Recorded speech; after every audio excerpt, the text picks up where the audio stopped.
अस्सलाम वालेकुम, नमस्ते, खुशामदीद। आप देख रहे हैं सेकंड होम इंडिया। इस प्रोग्राम में आपका इस्तकबाल है। आज मैं आपकी मुलाकात कराऊंगी कुछ ऐसे नौजवानों से जिन्होंने कुवैत में अपना बिजनेस कायम करके अपने लिए यहाँ एक छोटी सी दुनिया बना ली है। हम बात कर रहेंगे आज रोहित मीरचंदानी से। इनके वालिद ने 1950 में कुवैत आकर राजा स्टोर्स नाम की एक दुकान खोली थी। आप सब वाकिफ़ होंगे इस स्टोर्स से। आज माशाल्लाह उनके 7 मुख्तलिफ बिजनेसेस हैं। हमें बेहद खुशी है कि वो आज हमारे साथ हैं। आइए उनसे मिलकर कुछ गुफ्तगू करते हैं।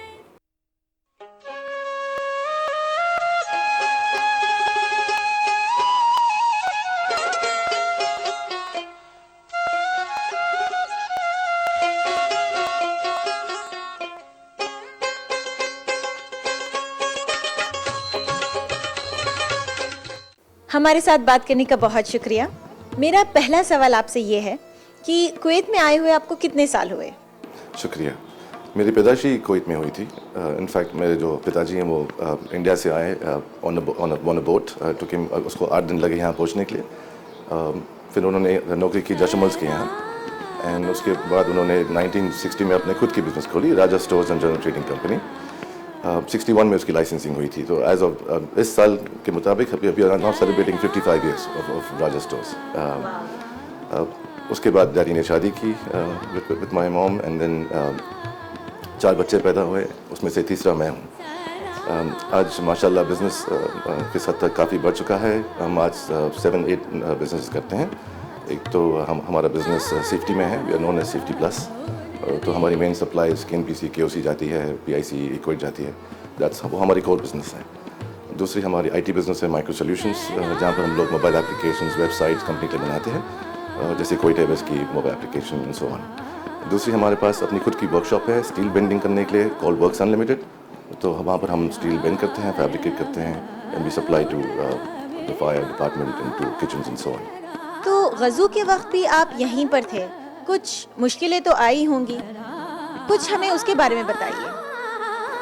गज़ू के वक्त मेरी तालीम चल रही थी अमेरिका में। I was finishing my first year of masters. और उस टाइम पे मेरे जो माता जी हैं, मेरे जो भाई हैं, वो बॉम्बे में थे, इंगेजमेंट हो रही थी उनकी, और मेरे पिताजी यहाँ अकेले थे।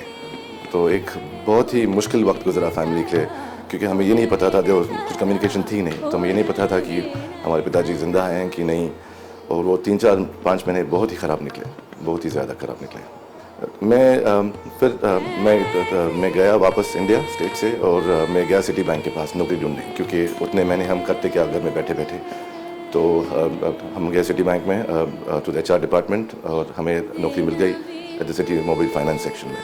लेकिन हमने HR वाले को कहा कि जब कुवैत खुलेगा हम वापस जाएंगे, क्योंकि कुवैत से प्यार है, ये हमारा घर है, हमारी जन्मभूमि भी यही है।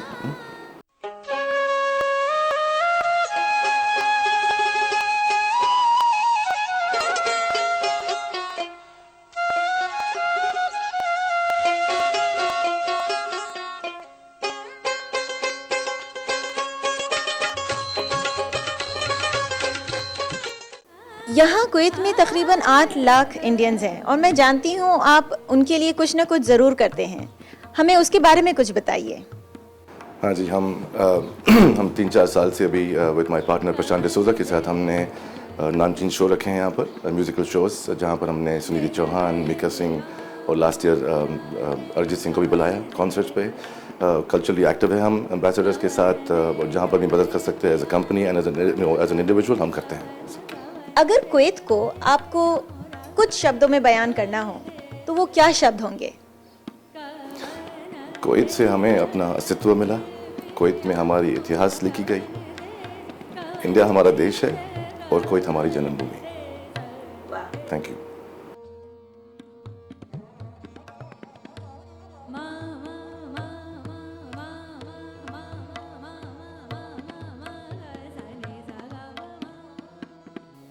आज के हमारे दूसरे मेहमान हैं साकिब जापानवाला। ये क्रिएटिव प्रोफेशन से ताल्लुक़ रखते हैं। आइए इनसे मिलकर कुछ और गुफ्तगू करें। हम आपसे पहले ये जानना चाहेंगे कि आप कुवैत में कितने साल से हैं? मेरे वालिद 1963 में कुवैत आए थे। उस ज़माने में तो लोग शिप से आया करते थे बॉम्बे टू कुवैत।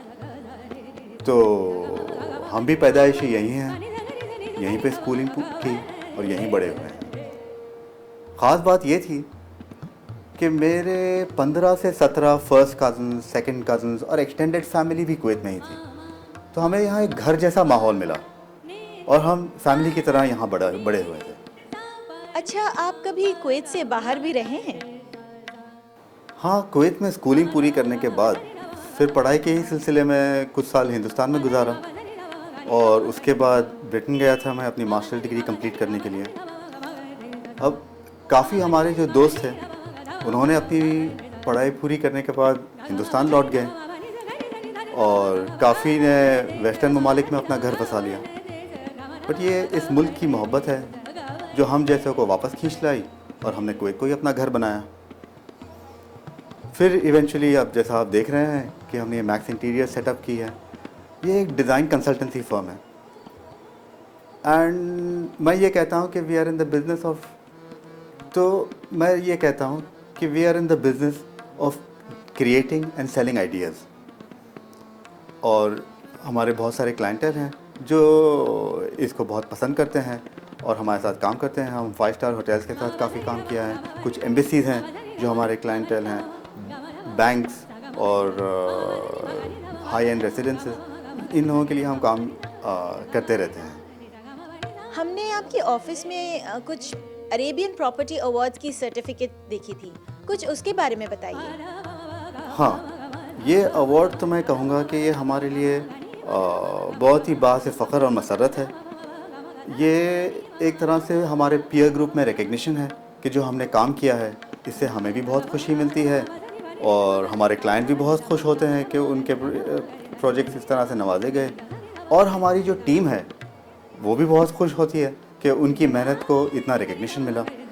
तो ये 3 साल से मुसलसल हमें अवार्ड से नवाजा गया और डेफिनेटली ये बहुत ही फ़ख्र की बात है हमारे लिए।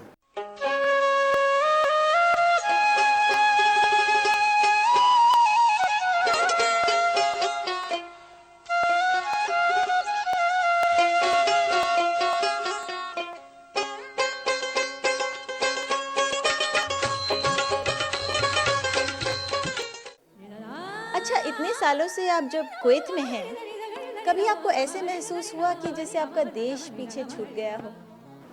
नहीं, I think I will disagree here. बल्कि मेरा तो ये मानना है कि जब हम यहाँ रहते हैं तो हमारी हिंदुस्तानी आइडेंटिटी और मजबूत होती है।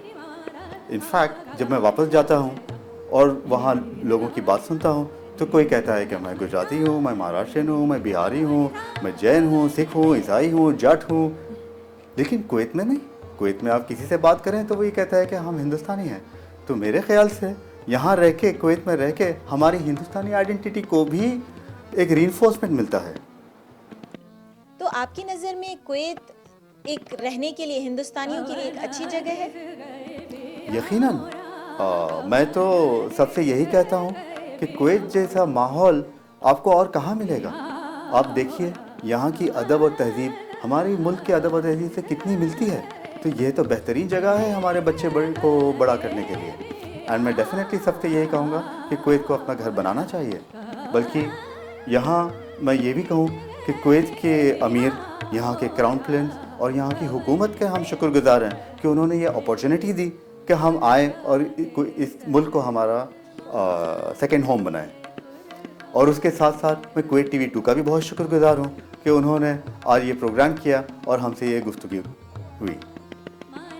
आज आपसे बात करके बहुत अच्छा लगा। आपके वक्त के लिए बहुत शुक्रिया। जहाँ रहेगा वहीं रोशनी लुटाएगा, चिराग का कोई अपना मकान नहीं होता। तो यहाँ ख़त्म हुआ हमारा आज का एपिसोड। अगले हफ्ते इसी दिन इसी वक्त देखना ना भूलिएगा सेकंड होम इंडिया। बहुत शुक्रिया और शब बखैर।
सेकेंड होम इंडिया पर आपका इस्तकबाल, खुशामदीद, नमस्ते। जैसा कि आप देख रहे हैं, हम आए हुए हैं अल साधु हाउस पर। यहाँ पर Kuwait textiles and art association की तरफ से एक बहुत खूबसूरत एग्जीबिशन चल रहा है। शेफाली रॉय ने अपनी किताब भी लॉन्च की है। ये उन्होंने 16 कुवैती लेडीज़ के बारे में लिखी है। उसके अलावा यहाँ पर डीपीएस स्कूल के बच्चे आए हुए हैं जो साड़ी को किस तरह से अलग अलग ड्रेप्स, अलग अलग जो हमारे स्टेट्स हैं हिंदुस्तान के, किस तरह अलग अलग साड़ियाँ पहनती, वो सब आज देखने को मिलेगा। बहुत ही खूबसूरत दिन है। आइए चलते हैं, बात करते हैं सबसे पहले यहाँ की इस KTA की फाउंडर और चेयरपर्सन के साथ, her excellency Sheikha Altaf.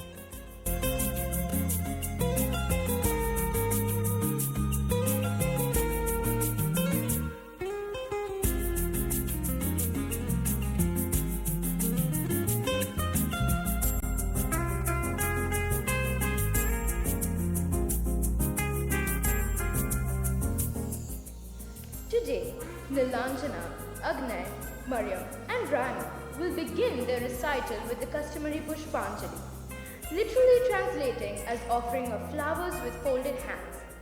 In this dance, they offer salutation to Lord Nataraja, their guru, the musicians, and to you, dear audience, and seek your blessings as they commence their performance. The Pushpanjali followed by the Allaripu, literally meaning a flowering bud, and it involves the movement of all limbs.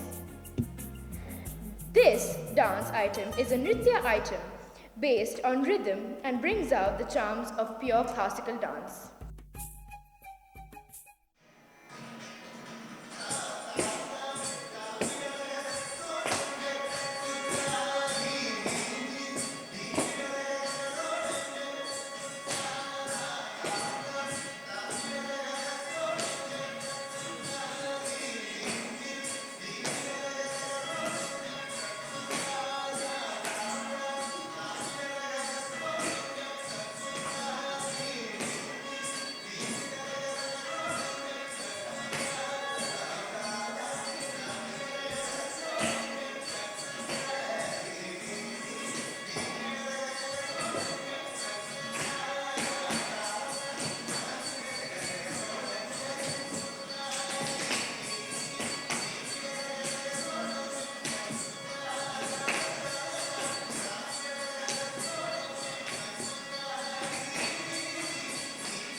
First of all, let me congratulate you for this wonderful, successful event here. We are at the Sadhu House and we are talking to Sheikha Altaf.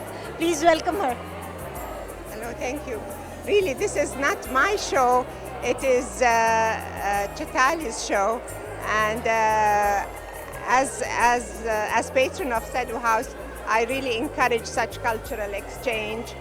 Sadhu House has been a platform to showcase the talent and the skill and the cultural expression, and we're very, very happy and proud to see such beautiful work done by so many different and colorful members of the Textile Association.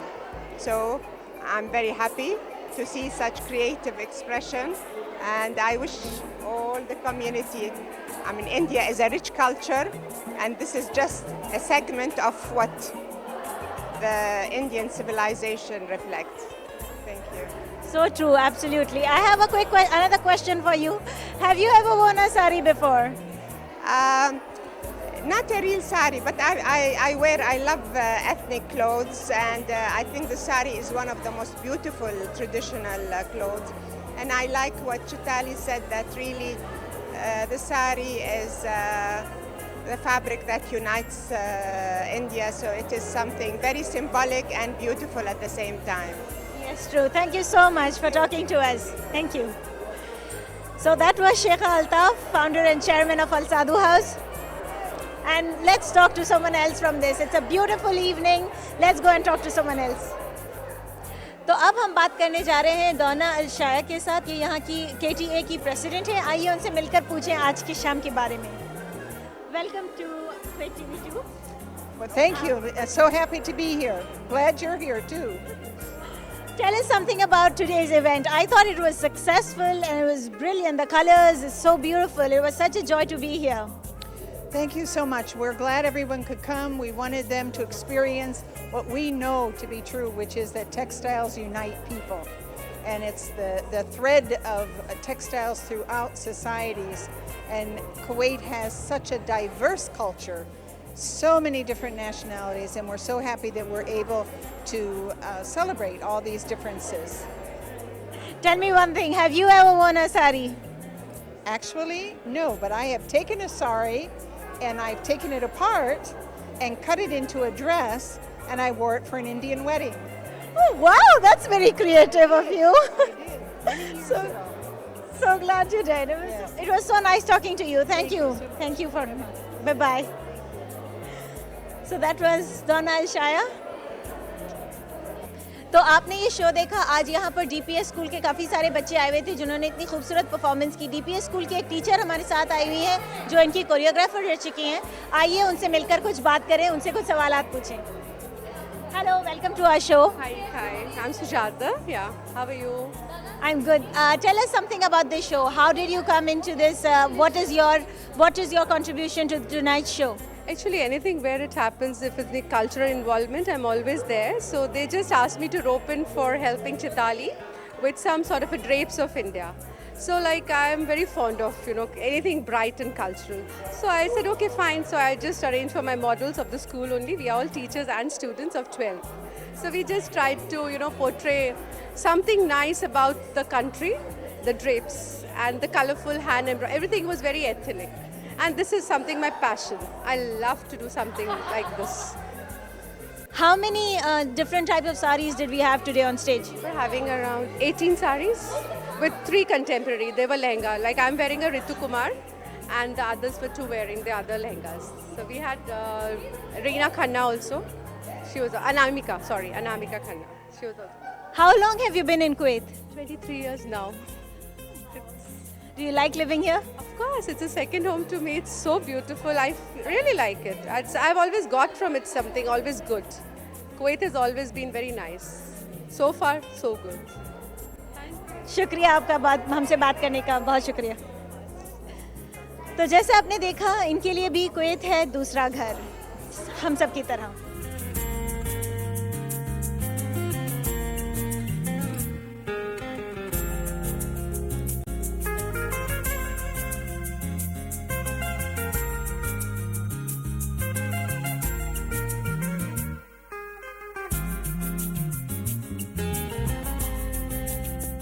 आज हमने बहुत सी लोगों से बातें की, और भी बातचीत बाकी है और गुफ्तगू करनी बाकी है, इसलिए हम मिलेंगे अगले हफ्ते इसी वक्त इसी दिन सेकंड होम इंडिया पर। बहुत शुक्रिया और शब बखैर।